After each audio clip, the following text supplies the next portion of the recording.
Maybe I'm lost in the forest. Maybe I'm lost on this LSD. Now you are the color of current, the one that I call an emergency. I can't tell awkward from backward. I could make mountains from jealousy. Holding us up in sunlight, making you leave.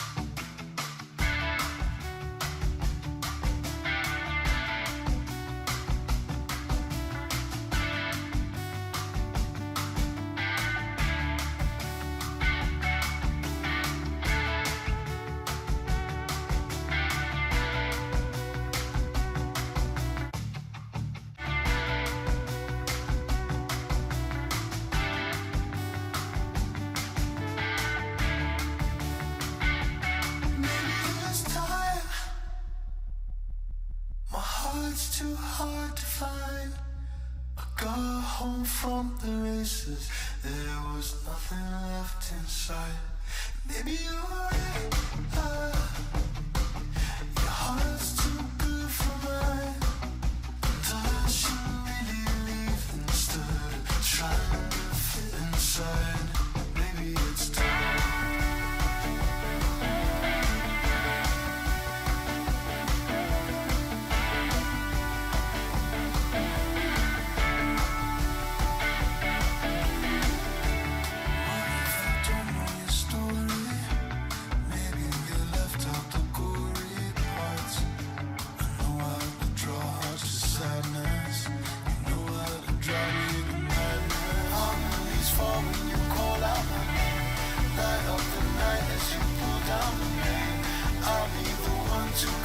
All the pain. It's time. My heart's too hard to find. Got home from the races. There was nothing left inside. Maybe you're right. Your heart's too good for mine. And I should really leave instead of trying to fit inside. Maybe it's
feeling my feet are tired from running so hard for miles.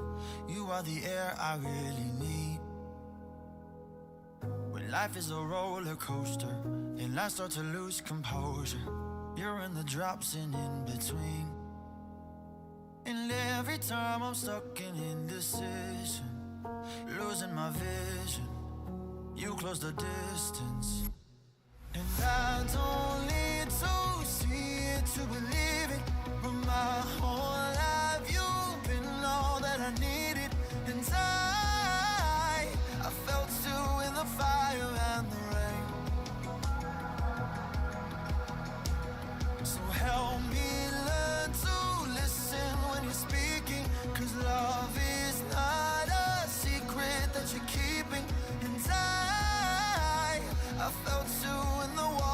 caving in. Yeah, you're with me in the whisper and the wind.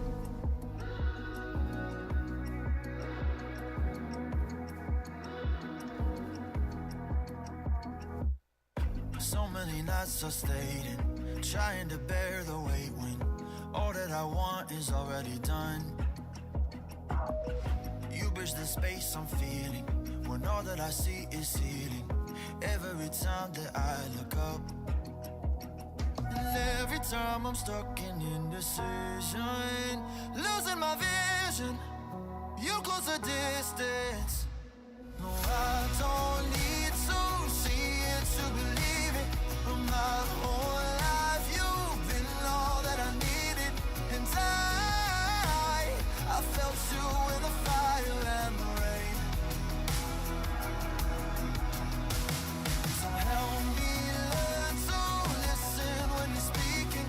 'Cause love is not a secret that you're keeping. And I felt you when the walls are caving in. Yeah, you're with me in the whisper and the I don't wanna waste any time just looking for you in the sky. When you're so close I can feel it's your breath that I'm breathing now.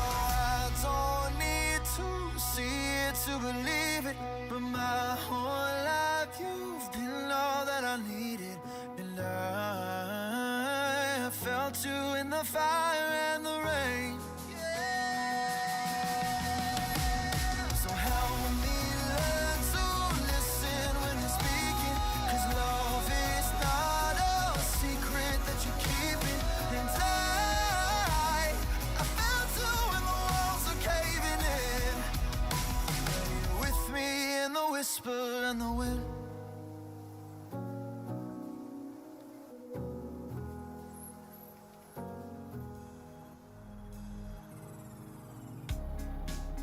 We're drops in an ocean without limit. You and I were specks of grain in the sand. But I believe we were placed with intention. There's a part to play, grow a following, gain influence. What a currency to people who are clueless. But I need more than that, something tangible. Digging deep to the root of what makes me whole. Hoping myself was my sole fixation. Never living up to my own expectation. And most of the time I'd do anything if it meant I would feel alive. 'Cause I was not alive, or at least not yet. Not yet.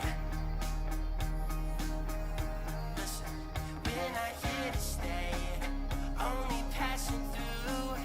I fear that so many people get it misconstrued.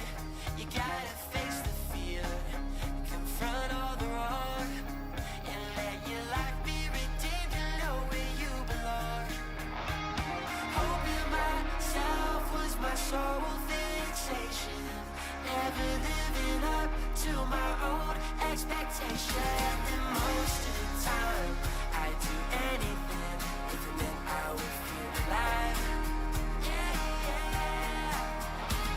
Holiness in life is my new motivation. Casting all my cash on the author of creation. Now this is the way, yes I'm sure, is the way it is meant to be. Here we go, here we go.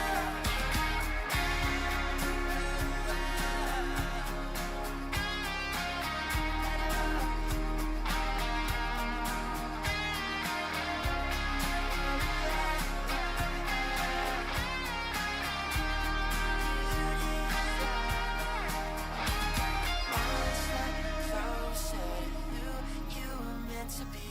Don't stop now, don't stop now. One step closer to who you were meant to be. Make up your mind, are you alive?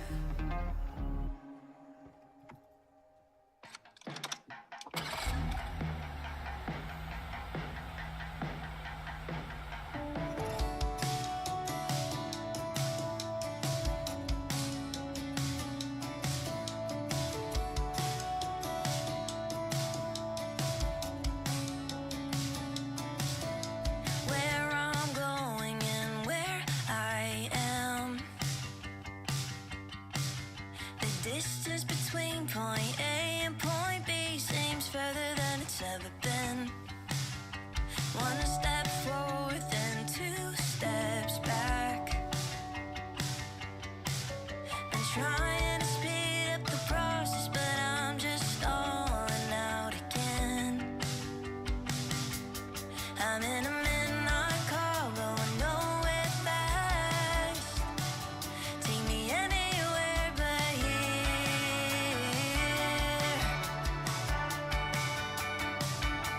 I know an impatient heart isn't built to last. Will you show me how to slow down?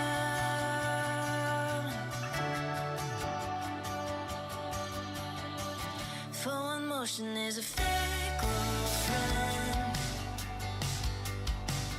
It chews you up and spits you out again and again and again and again, and it sucks you back in like the internet. And it takes like a bottomless pit till I'm losing my head. I'm in a midnight car going nowhere fast. Take me anywhere but here.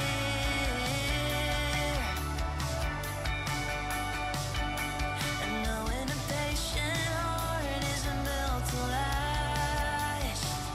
Will you show me how to slow down?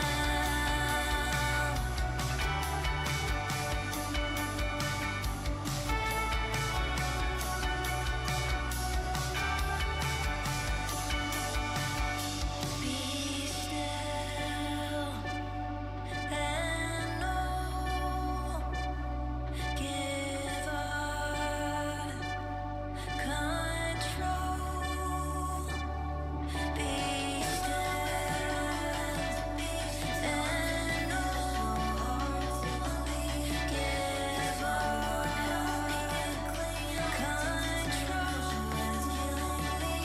Be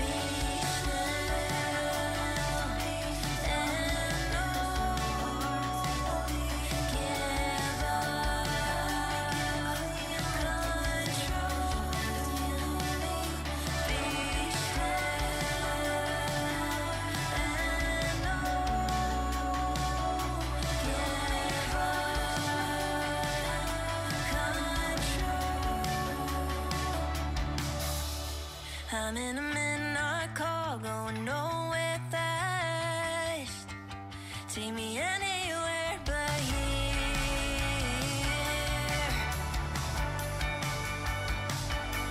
I know an impatient heart isn't built to last. Will you show me how to slow down? Slow down, slow down, slow down.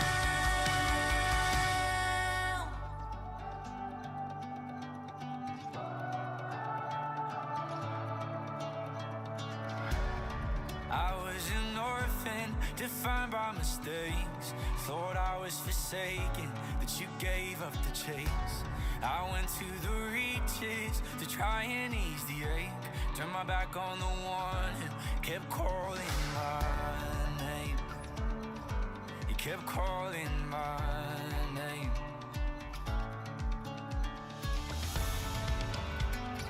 Didn't matter where I was at, you just kept calling me back. Back to the table, back to my home, back to my father who never lost hope.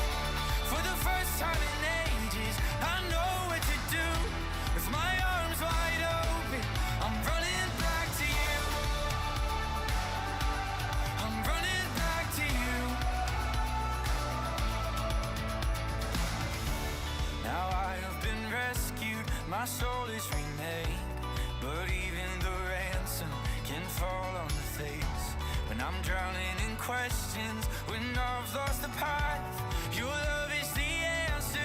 You're calling me back, back to the table, back to my home, back to my father who never lets go.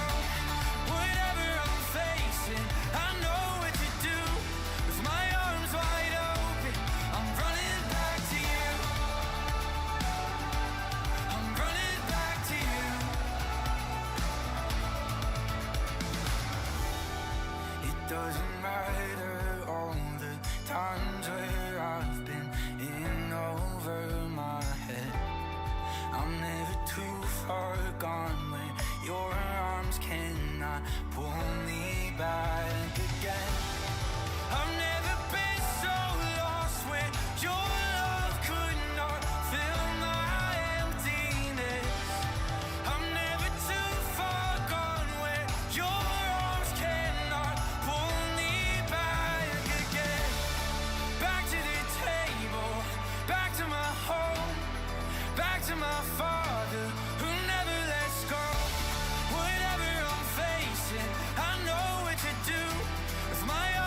When I'm overwhelmed within from the weight of all my sin, I need a friend to call my own.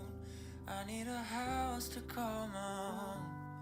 When I'm broken down inside and there's nowhere else to hide, I need a place where I feel known. Can someone help me? Then I hear you reply, bringing teardrops to my eyes, saying I'm not alone. Oh Lord, I need you now more than ever. Would you put my heart back together?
Out your ways better, oh oh, your ways better, oh oh, your ways better, oh Lord, your ways better, Jesus, your ways better. Lord, I am so thankful for the ways that you bless me.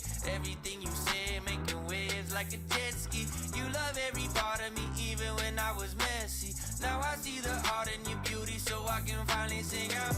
Jehovah Jireh, provider. Your way always gets me higher. Even on my darkest days, you're a lighter, my Messiah. Oh Lord, I need you now more than ever. Would you put my heart back together? I searched the world to my head just to find out your ways better. Oh oh, your ways better. Oh oh, your ways better. Oh Lord, your ways better. Jesus, Lord, I need you now more than ever. Would you put my heart back together?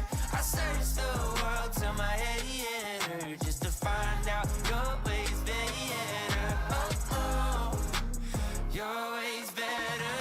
Oh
I've been sick and tired, being sick and tired, searching for... Yeah. Hello?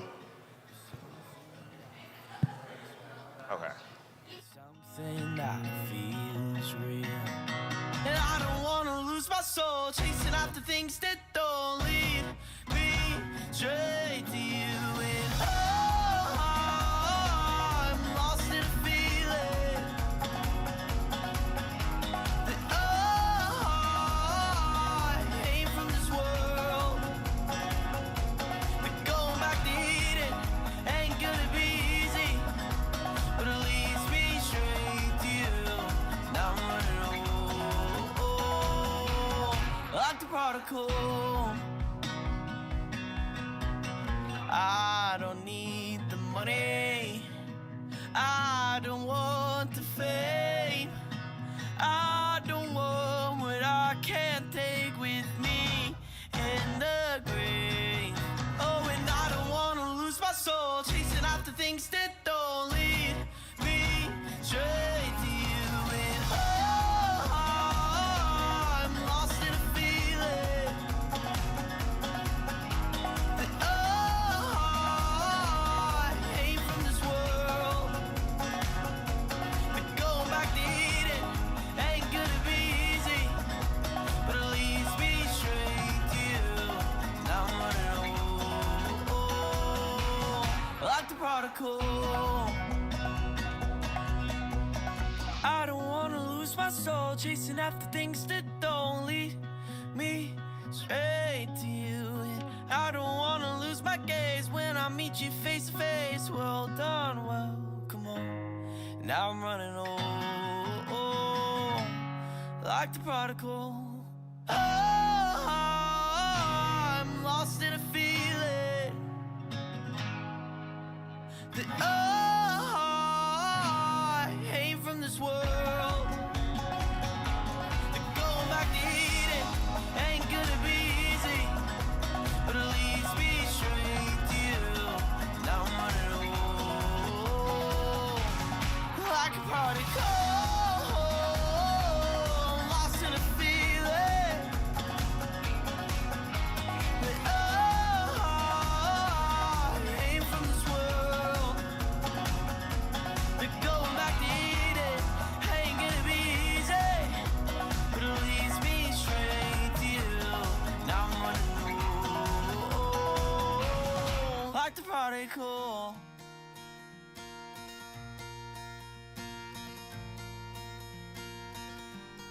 There's a black hole in this town. I like the way it draws me close and drags me down. 'Cause I'm the boss, the best around. At what cost, I'm still a clown. And I'm waiting on a sunrise.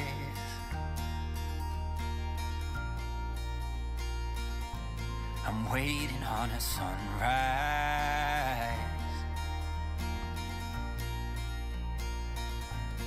Something's gotta break, something's gotta give. I hope it ain't my heart, I hope it ain't my will. I'm waiting on a sunrise.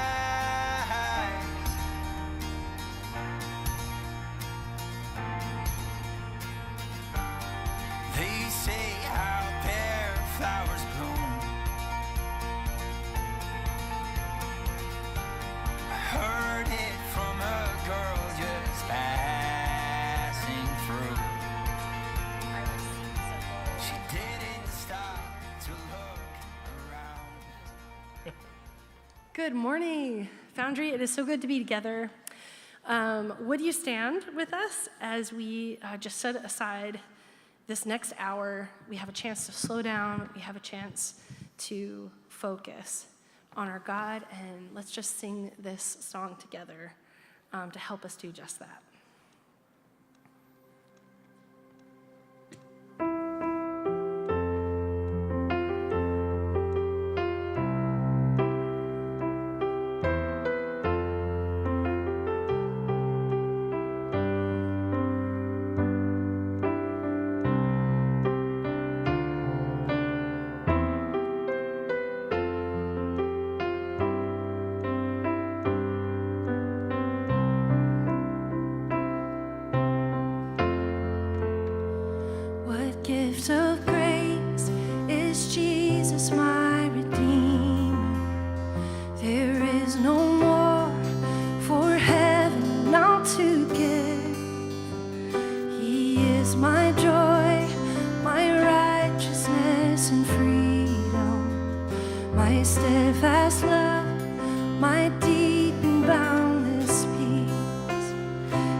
can sing, all is mine, yet not I, but through Christ in me.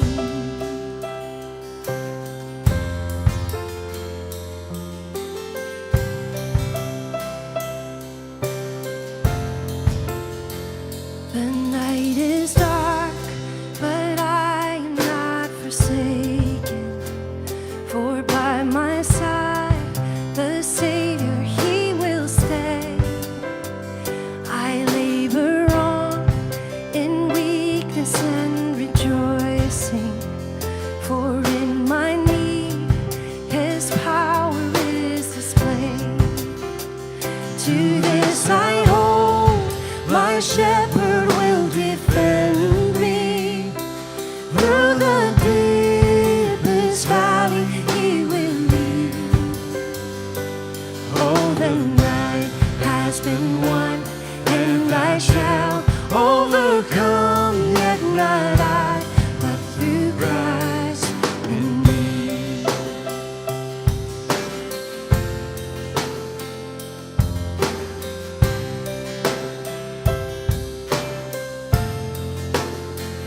No fate I dread, I know I am forgiven.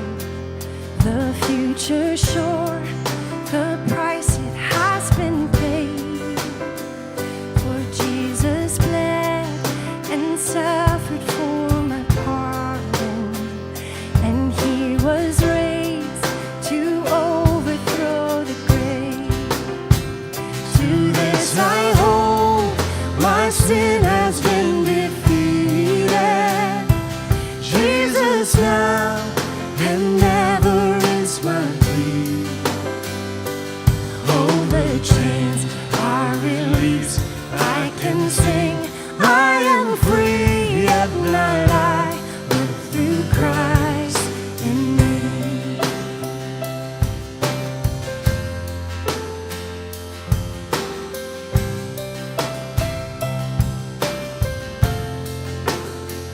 With every breath I long to follow Jesus, for He has said that He will bring me home. And day by day I know He will renew me, until I stand with joy before the throne. To this I hold, my hope is only Jesus. All the glory evermore to Him. When the race is complete, still my lips shall repeat, yet not I, but through Christ in me. When the race is complete, still my lips shall repeat, yet not I, but through Christ in me. Yet not I, but through Christ in me.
You're the way, the truth.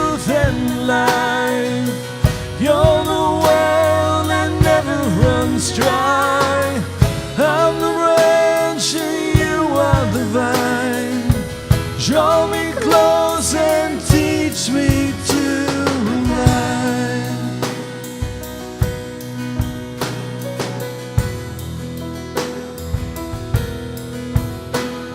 Spirit leads as I'm following. I depend on you. I depend on you for the victories still in front of me. I depend on you. Yes, I depend on you. You're the way, the truth, and life. You're the well that never runs dry. I'm the branch and you are the vine. Draw me close and teach me to abide. Be my strength, my song in the night. Be my all, my treasure, my prize. I am yours forever, you're mine. Draw me close and teach me to abide.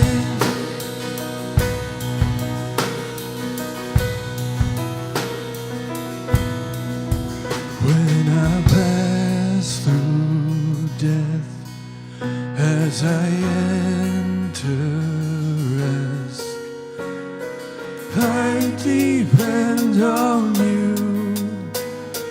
I depend on you for eternal life, to be raised with Christ.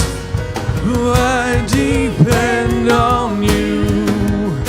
Yes, I depend on you.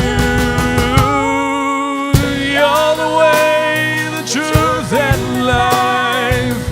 You're the well that never runs dry. I'm the branch and you are the vine. Draw me close and teach me to abide. Be my strength, my song in the night. Be my all, my treasure, my prize. I am yours forever, you're mine. Draw me close and teach me to abide. Oh, oh, oh. Will you teach me? Will you teach me to abide? I depend on you. I depend on you. I depend on you. I depend on you.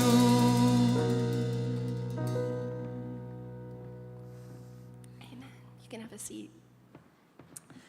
I love how both of those songs really talk about the full experience of the believer, from birth to death, the milestones in between, those moments when everything that you've been taught, everything that you've been hearing, everything you've been wrestling with, those moments where you decide to be baptized, to say, this is mine.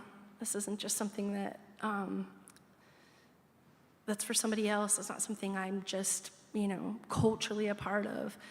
I love that the song Abide reminds us that we need each other to do that. We need each other to speak both grace and truth so that we can hang on and abide. It's so easy to just wander and stray. One of the ways that we try to help each other as a church abide is we have a thing called the Connect page, and it's just an on-ramp to those things. It helps us just celebrate each other's births. It helps us to mourn and grieve and bury our dead and all of the milestones in between. I was blessed last night to just have a movie night for my kids at a family here at the church who are loving my kids and helping them get to that place to one day they'll say, I believe I want to be baptized, Mom. All the way through the failures and defeats and the victories all along the way until one day we will pass through the veil like that song says. And we really, really want to do that together. And I know that sometimes you just hear the connect page, but please check it out. You will see opportunities to become the kind of community that is healthy and cheerleads each other on so that we can abide.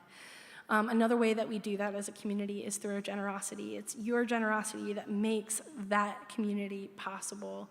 Not just the opportunities we have here to do things together, to meet together, to take care of the kids together, but also in the neighborhood and even in partnerships across the world where we get to not just have a healthy community here, but be a part of building those communities elsewhere.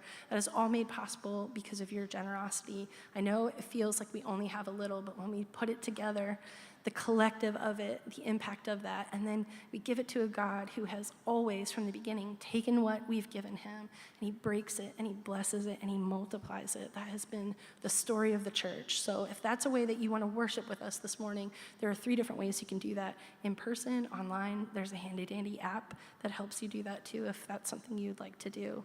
We're going to continue to worship. This time we're going to do it in the reading of Scripture. So Efi's going to come up here and read God's word over us.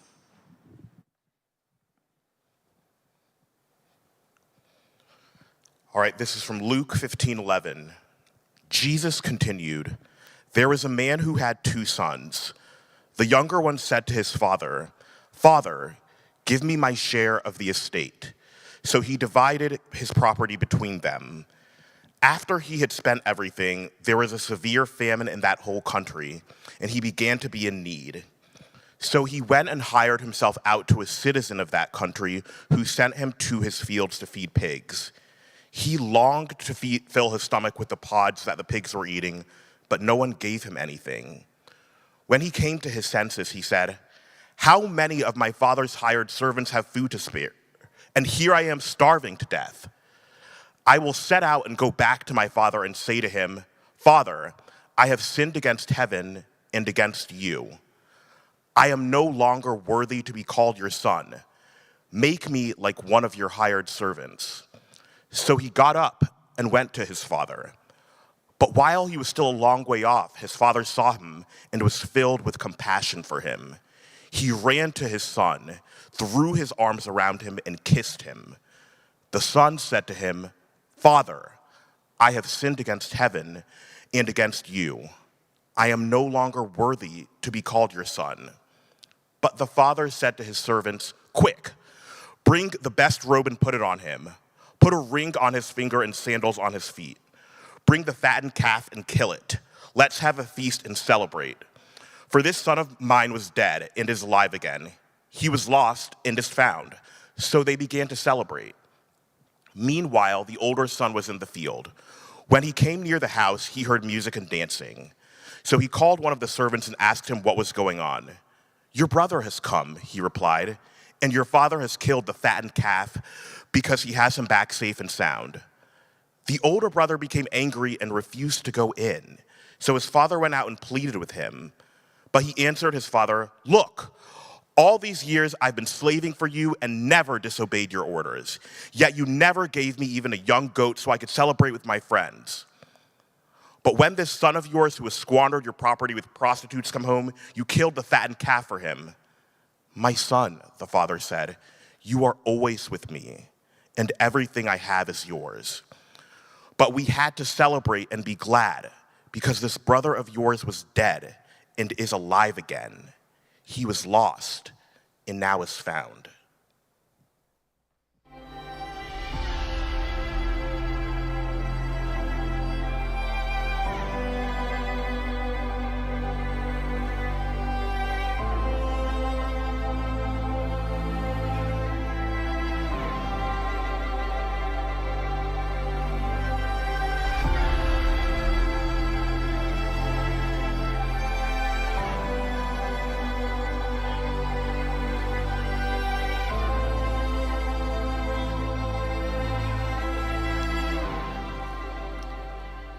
Well, folks, good morning. I'm Scott. If we haven't had the chance to meet, glad you're with us today.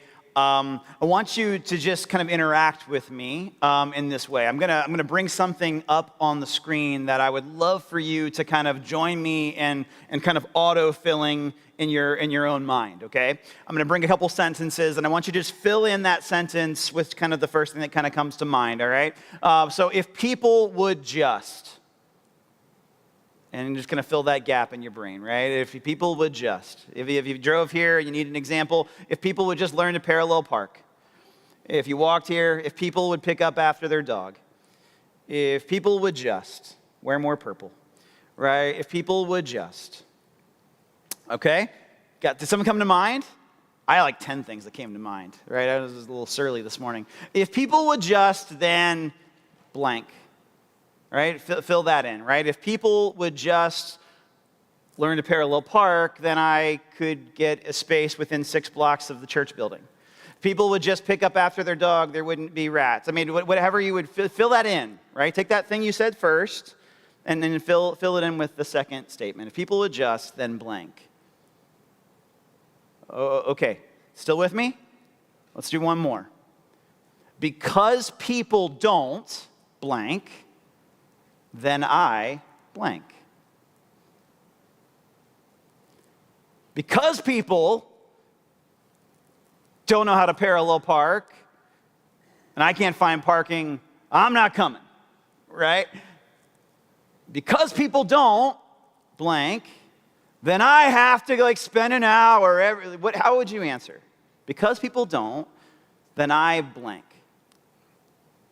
And not to be glib, I mean, it's kind of fun to do this. And like I said, I got 10 different areas where I could fill in a little progression like this. It's kind of a window into kind of 2 things, isn't it? Like in some sense, it's a window into like annoyance and pain. And maybe some continuum between those two, but in another sense of it, right? Like particularly when matched to sarcasm, to eye rolls, to... your nonverbals. It's a window into something a bit more insidious. We've been looking at this idea of God's character and heart from the book of Luke 15, like chapter 15. And if you haven't been with us for these past couple of weeks, this parable that we've just looked at is the third of 3 parables Jesus is using to describe to a diverse audience, a very religious audience and a very non-religious audience, what God's kingdom and character is like.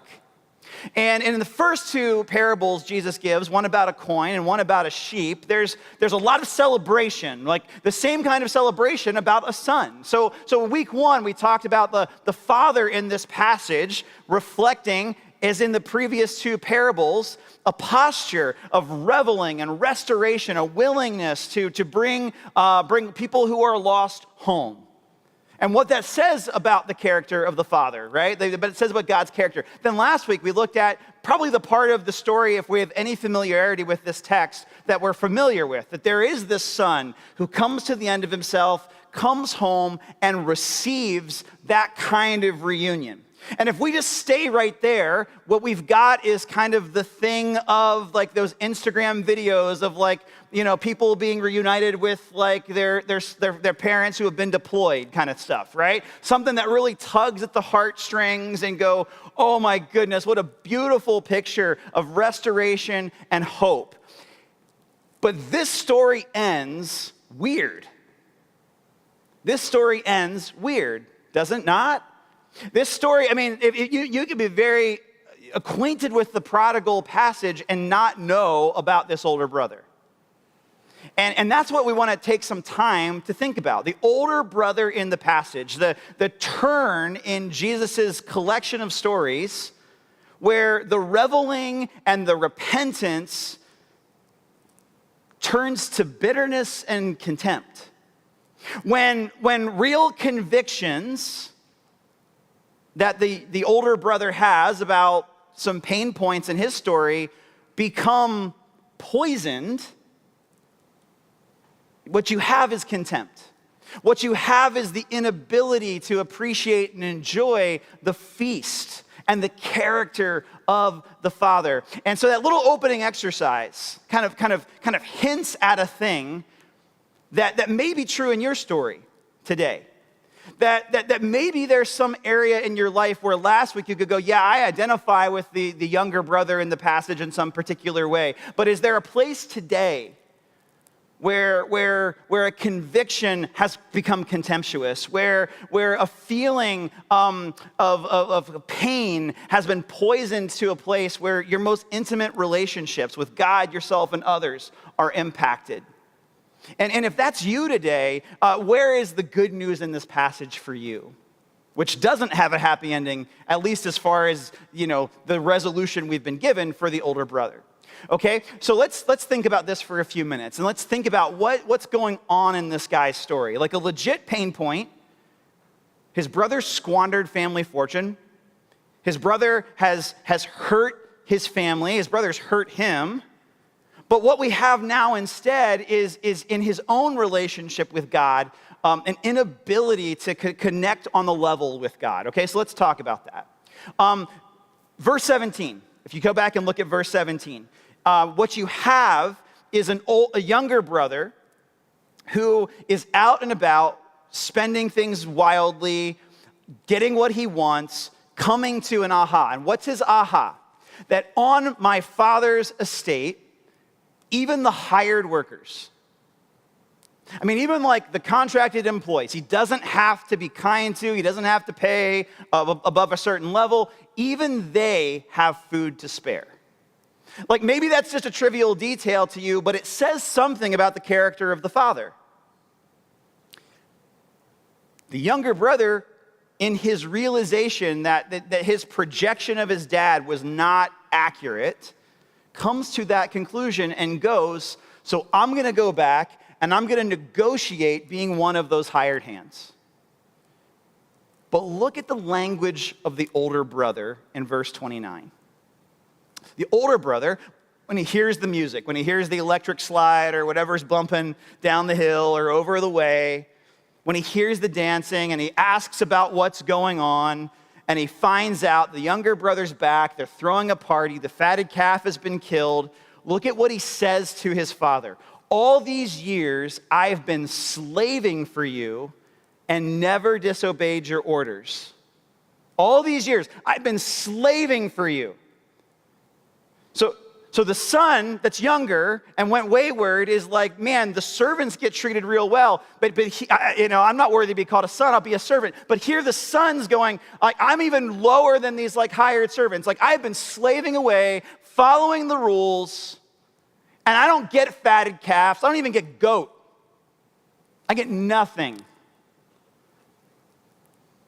Look at that picture toward the Father. Look at that picture of contempt toward God, right? Because what he's done, like this religious following of the rules, has in his mind made him better.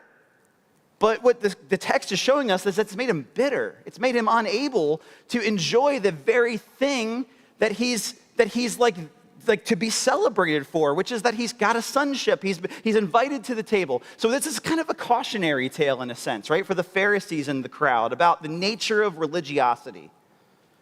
Have you ever, with your weight loss regimen, with your can-do running marathon spirit, with your I scale walls for fun because I'm an alpha, ever fallen into the trap of taking the rules that kind of get you to be able to do those things and elevating them in such a way that you can't even enjoy the thing that you're supposed to be doing as a result of doing those other things?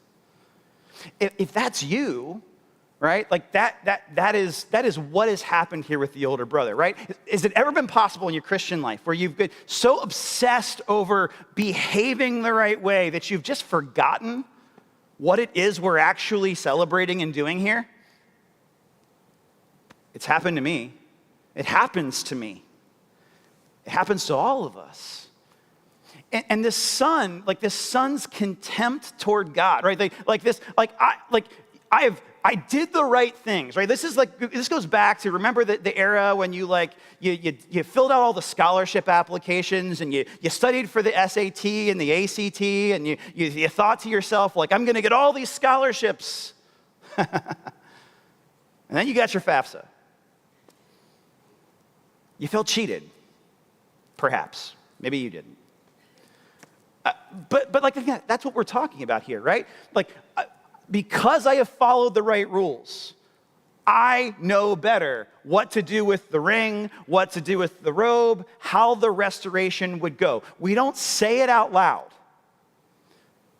But what the son, it was kicked up in the son's spirit is a confrontation with the idea that he has his own picture of how the father's estate is supposed to be run.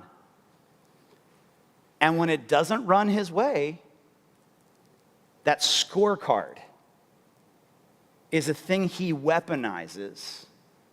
And it poisons that very intimacy that's available to him. That very intimacy that he's never actually declared that he did not want to be available to him. And is it possible in your story today, you've got a version of that going on in some area? It skews not just our view of God, to be sure, right? Like God is this, hey, if I do these things right, then God will deliver this way. It can also kind of skew our version of our events towards ourselves, right? So if we take a look at ourselves and our own spirit, if you look at that same text in verse 29, I've been slaving away and I've never disobeyed your orders. That's funny, right? Like contempt tends to speak, if you're wondering and alerting yourself to the presence of it in your story, it tends to speak in those always nevers. It tends to speak in that place of like, I've always do this and you don't. And thus, right? So he says, I have never disobeyed your orders. Come on. You've been a son or a daughter at some point, right? There has been some time where you didn't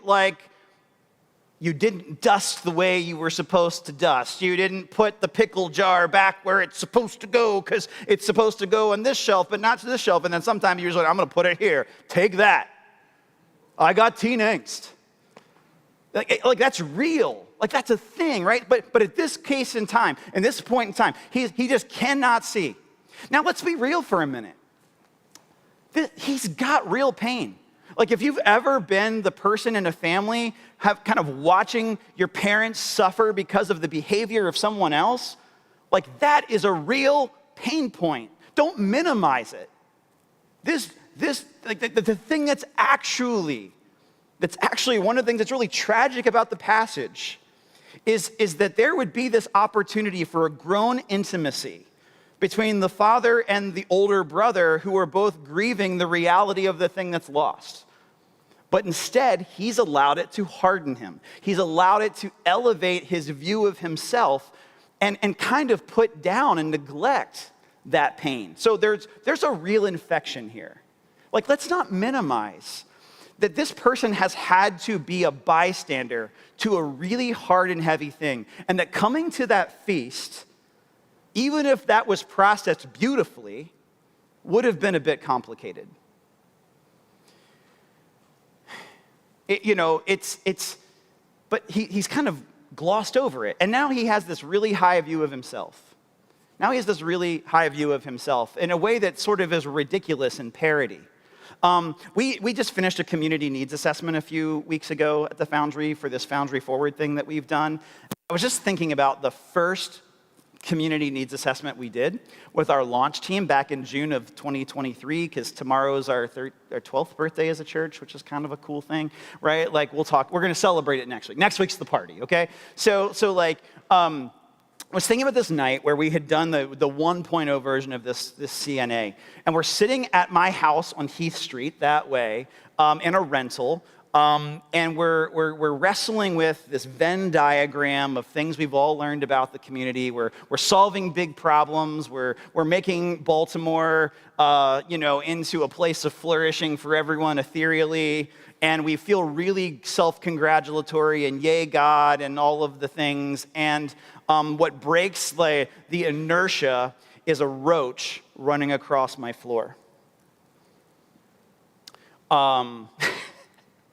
There are people sitting on the floor, and I don't know these people. I know them, but I don't know them, right?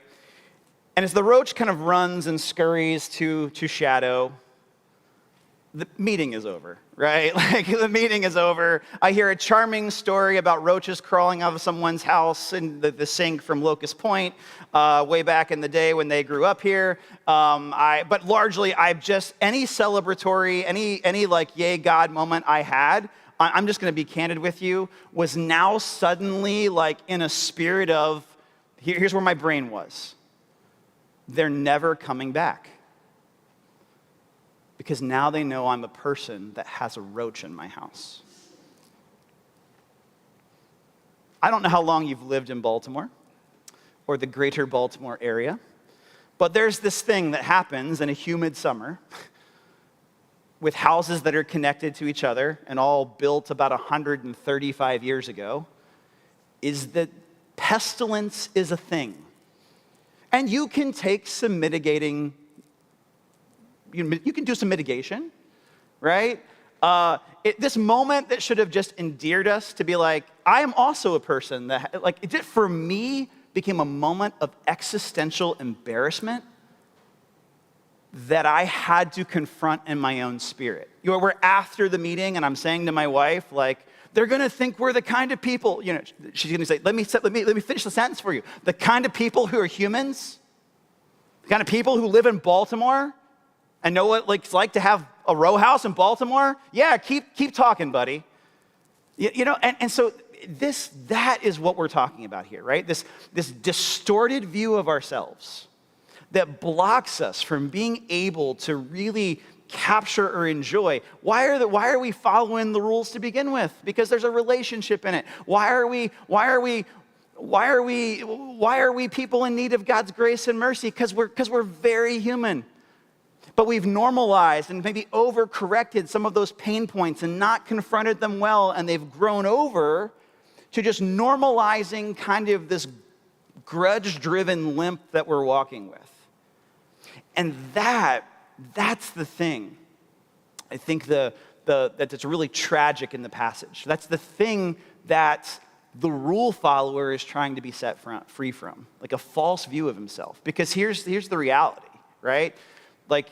You live long enough, you're going to be the younger brother. You're going to be the younger brother. And in some area of your life today, you can be killing it in 99 areas. There is one area of your life where you go, ooh, don't go there, please don't. I don't want to talk about that. Where you are also the younger brother, right? So this false view of ourselves is the thing that the father is also trying to set the older brother free from, all right? Let's move on to the view of others in the passage, the view of others. He uses this phrase, this son of yours. Now, I recognize that language because it's language I use when my children are being fools. When my children are being fools, there's a common trope between the two of us, Amber and I, that's this daughter of yours. Right? It's usually in those things that the ways in which Amber and I are different that we found so charming in 2003. Oh, the way in which you don't think like I do, and I'm so drawn to that. Opposites attract. Hooray you. Hooray me. We hooray us, right? When manifested in our children, become this you know what your kid just did? You know what your daughter just said? We can keep that lighthearted. But you know what it also is? When we're actually moving past the snark and the silliness of it all, it's an excuse to emotionally withdraw. It's an excuse to emotionally go, that's not my problem, that's your problem, because she's just like you. there's some version of that happening here, right? This son of yours. Okay, not this brother of mine, but this son of yours. Like he has no ability to capture the essence or the heart of what's happened here. He turns his brother into a caricature. And if you turn someone into a caricature, by the way, compassion is not an easy thing to grasp at. Like if someone is just the punchline to your joke, if someone's the reason why things are bad, if someone is the reason why like there's a problem here, you will never move toward them. Because they just stay in this ethereal space. These people are always like this, and that's where he leaves them. So any meaningful attempt to be edified or helped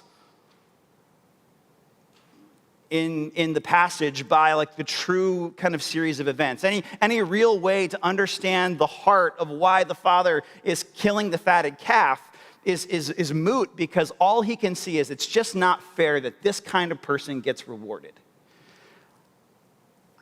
I get that, right? And you kind of live that way maybe in some area of your life where like the caricature kind of arises. And, like the other thing I would say, right? Like it's just another anecdote to point out in the passage. Jesus, what did he say in the beginning? I don't know if we've heard it 3 times if you've been with us for all 3 weeks. But when he describes what the younger brother has gone to do at the beginning of the passage, when Jesus is telling the story, he says wild living. Okay, wild living there, back around 11 to 13. Wild living, verse 13. Look at what the older brother says about him in verse 30. That he's gone to spend the resources on prostitutes. Now, how would he know that? He doesn't know that. He could think it. Maybe he knew some of the vices his brother had before he took off. But he can't, in fact, know the full of the story. So the compassion is essentially non-existent. He's filled the gap for what those kind of people do. Even if that is one of the things that kind of person did before they left. And oh, by the way, what's the real grief? It is grievous if that is in fact true, that would have been, that the exploitation to the younger brother and to the people he exploited would be a problem. But if he had looked at his dad, said, I wish you were dead, I don't want any part of you, and then gone and spent it all in crypto, is that better? I mean, maybe it hurts less people transactionally. But in terms of the original presenting grief of the passage, to tell God, like, I think the way you do this is stupid, I'm about to go my own way, he can't move toward him. He's filled in the gaps. He's made his brother into a caricature. And that makes in our own heart, when we're there, like if you're looking for whether or not I have a pain or a poison going through me, where is it difficult for you to move toward other people? Where is it difficult for you to pursue curiosity? I don't want to minimize the pain that you feel. I'm not. I'm with you. But when it comes to really helping others and being people of flourishing, we were talking about this first hour on the curb, it's really difficult for me to move past the paralysis of the poison to actually helping people when I'm just obsessing over having contempt for them.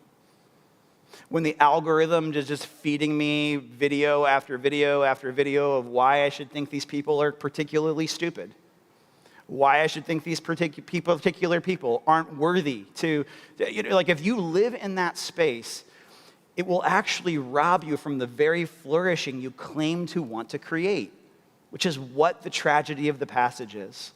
That this older brother's attempt to keep the kingdom going, he's allowed to become so burdensome that it's drifted away from the very thing his father was trying to pass along to begin with. What is this kingdom about? Who is this kingdom for? And we've already said it. It wouldn't have been easy to go to that party. It would have been complicated at best, right? To watch someone who is squandered and hurt and harmed be celebrated. No, I'm not about that. But it would have maybe been helpful to begin that journey of healing in his own story. And instead, you have this moment, like this same patriarchal moment, where we'll close here. We said in week 1 that the father, when the younger brother came to him and said, I wish you were dead, give me my share of the estate, that in a patriarchal society, you throw the jab if you need to. You know, you do a roundhouse kick if you need to, because you're the patriarch. You don't talk to your dad that way. That's not 2025. I get it. But do you notice when this son throws basically like, this son of yours spent it all, and you never gave me a goat, let alone the fatted calf. I'm not going to your stupid party. You know, the same kind of smack, jab, roundhouse kick that was available for the younger brother could show up right there too. But instead, there's a loving imploring, come to the party. Everything I have is yours. This son of mine was dead and is alive again. He's lost and he's found. This is what I care about.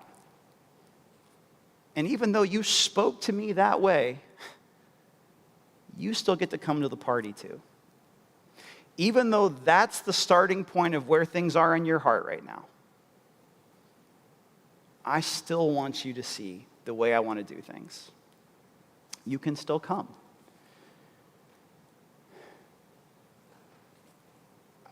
This part of the passage, right, for you and for me, for all of us, I think is just to be people who are committed to creating flourishing in times of chaos.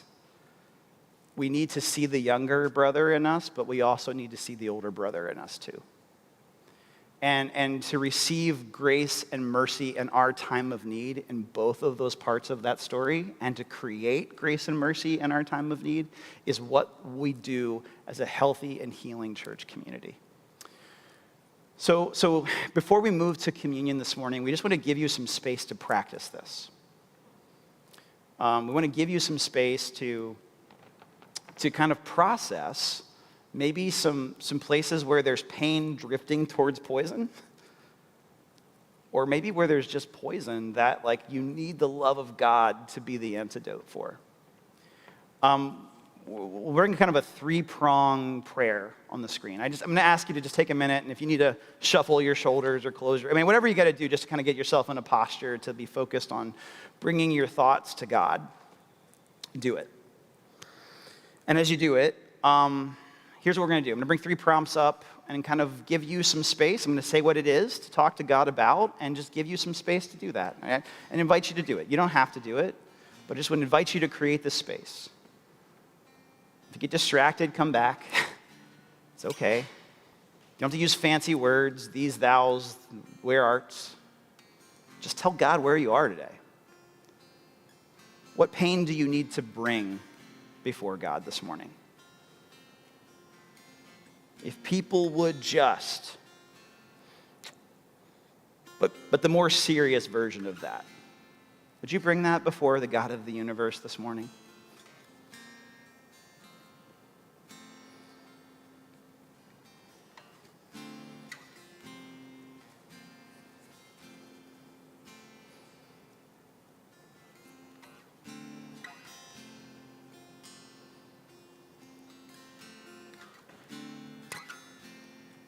Let's take some space to recognize that pain. If we've already detected the presence of it in this hour, maybe notice it and name it before God. If we got no clue, say, Lord, would you speak to me? Would you show me the presence of contempt in my story.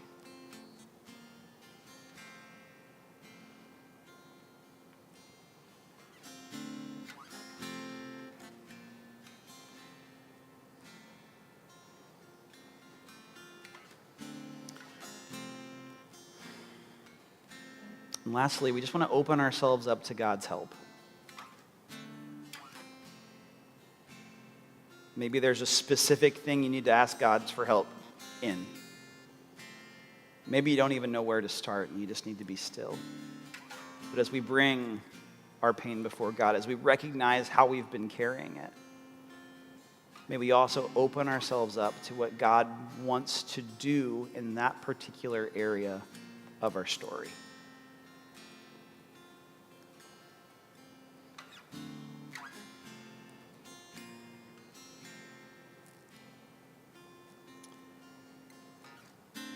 Lord, as a church of younger and older brothers, we bring these things to you.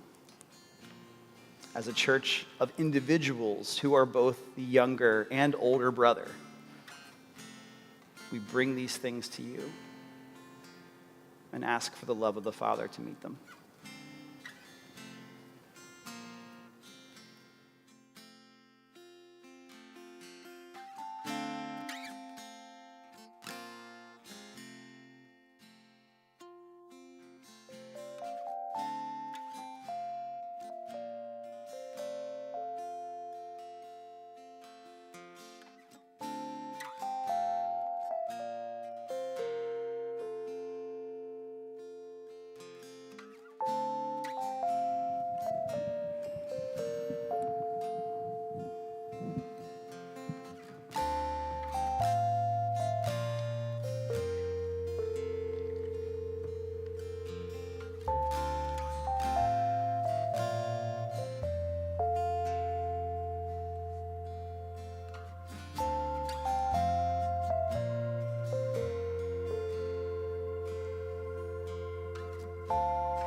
In showing mercy, and mercy triumphs over judgment. You delight in showing mercy. Mercy triumphs over judgment.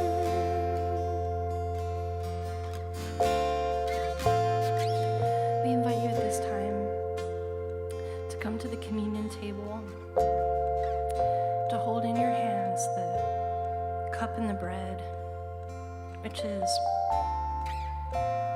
the most powerful image of mercy triumphing over judgment. So we invite you to come and partake now.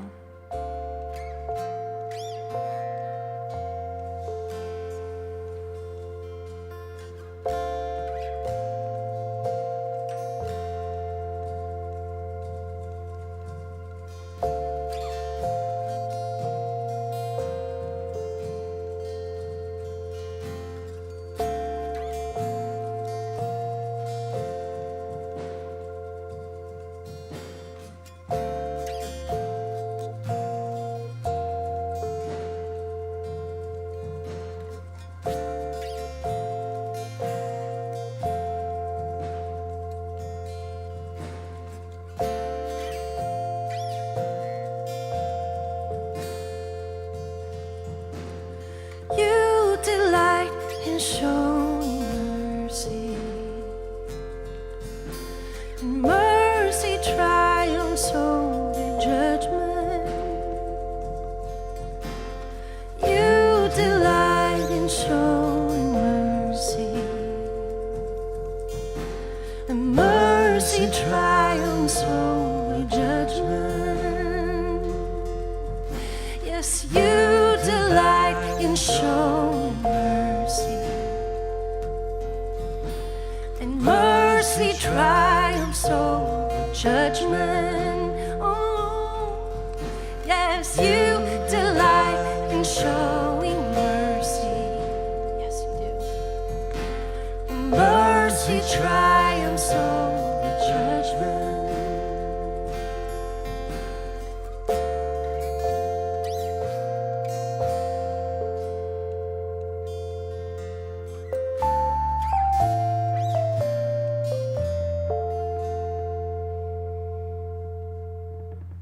Would you stand with us? And we're going to sing, "Come as you are." Come to the feast. Don't stand outside of the feast. Whether it's feeling like you're unworthy to be at the feast, don't let that happen. But also don't stand outside the feast thinking someone else is in there that isn't worthy. Like, Lord, free us of that. Let's sing, "Come as you are."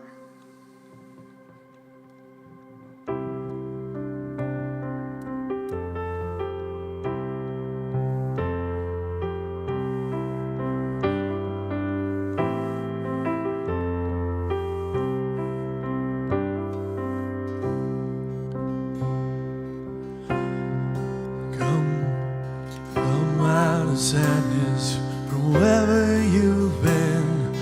Come broken hearted, let rescue begin. Come find your mercy, oh sinner, come kneel. Earth has no sorrow that heaven can heal. Earth has no sorrow that heaven can heal. So lay down your burdens, lay down your shame. All who are broken, lift up your face. Oh, wanderer, come home. You're not too far. Lay down your hurt, lay down your heart, come as you are.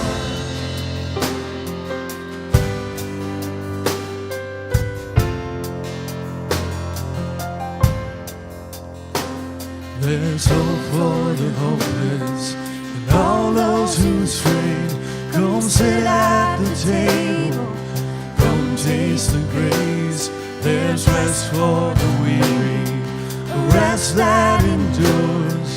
Earth has no sorrow that heaven can cure. So lay down your burdens, lay down your shame. All who are broken, lift up your face. Oh, wanderer, come home. You're not too far. Lay down your head, lay down your heart, come as you are, come as you are. Fall in his arms, come as you are. There's joy for the morning, will sinner be still. Earth has no sorrow that heaven can heal. Earth has no sorrow that heaven can heal. So lay down your burdens, lay down your shame.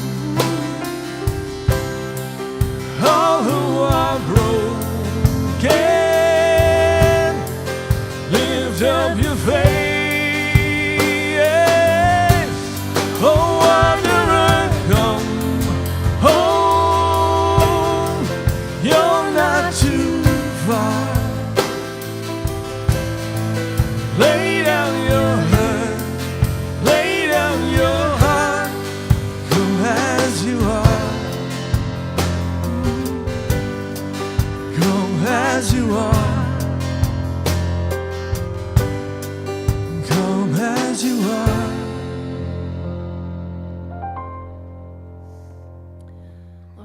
that we would hear that invitation as we leave today. The next time we feel judgment and contempt welling up, will we hear you say, come, bring that to me. I can take care of that. Your mercy never runs dry. It's new every morning. It is a fountain that flows. Lord, help us not to dam that up inside of us and take it just for ourselves, your mercy, but let it flow through us out into the lives of those who need it just as much as we do, Lord. Would you help us to do that by the power of your Spirit? We ask it in Jesus' name. Amen. You can have a seat.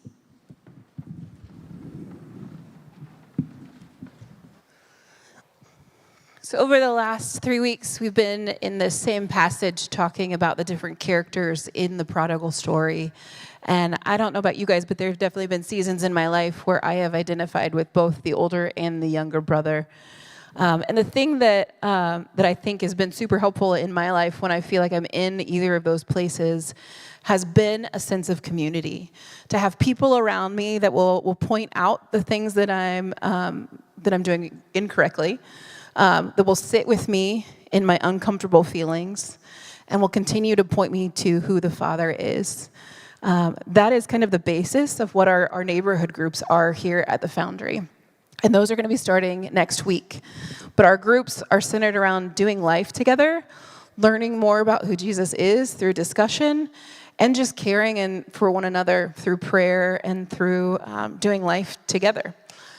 If you are part of a group, your group leader should be sending you details about when your group is starting and where, and all of those pertinent details. If you're not part of a group yet, we invite you to check those out and think about joining those this season. Again, we're starting a new season, so it's a great time to jump in.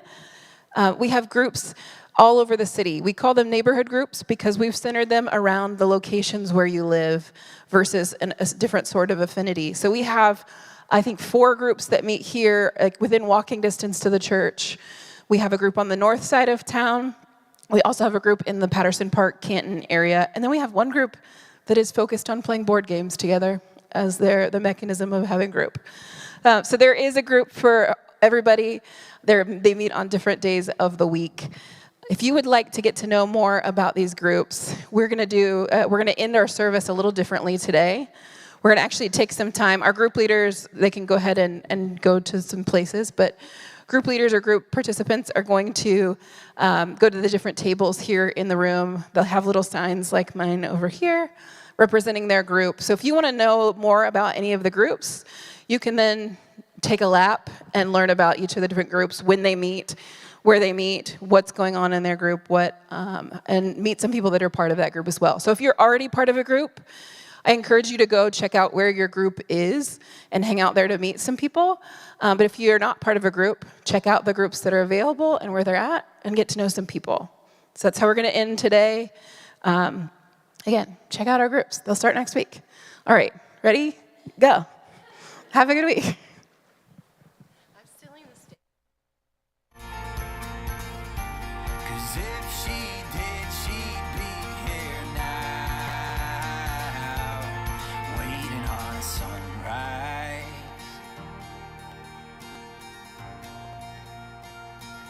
Still searching for a sunrise.